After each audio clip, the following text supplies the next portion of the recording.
Homeopathy ওষুধের 30 মানে দুর্বল, 200 মানে শক্তিশালী আর 1M মানে ভয়ঙ্কর। আপনি যদি এটাই ভাবেন, এই ভিডিওটি আপনার জন্য। আসল সত্যটা জানুন।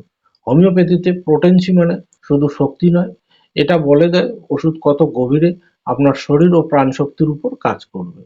30 পোটেন্সি: জ্বর, সর্দি, কাশি, গ্যাস, নতুন বা হঠাৎ হওয়া সমস্যা শরীরের ফিজিক্যাল লেভেলে কাজ করে। তাই নতুন রোগে 30 পোটেন্সি সবচেয়ে বেশি ব্যবহার হয়। 200 পোটেন্সি: বহুদিনের পুরনো রোগ, স্ট্রেস, ভয়, চেপে রাখা দুঃখ শরীর প্লাস মনের উপর একসাথে কাজ করে।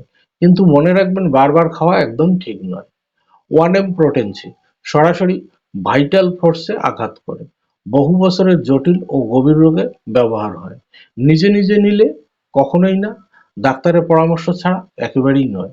মনে রাখবেন, বড় পোটেন্সি মানেই ভালো নয়। সঠিক মেডিসিন প্লাস সঠিক পোটেন্সি, তাহলেই সুস্থতা। এই সত্যটা কি আগে জানতেন? কমেন্টে লিখুন ইয়েস বা নো।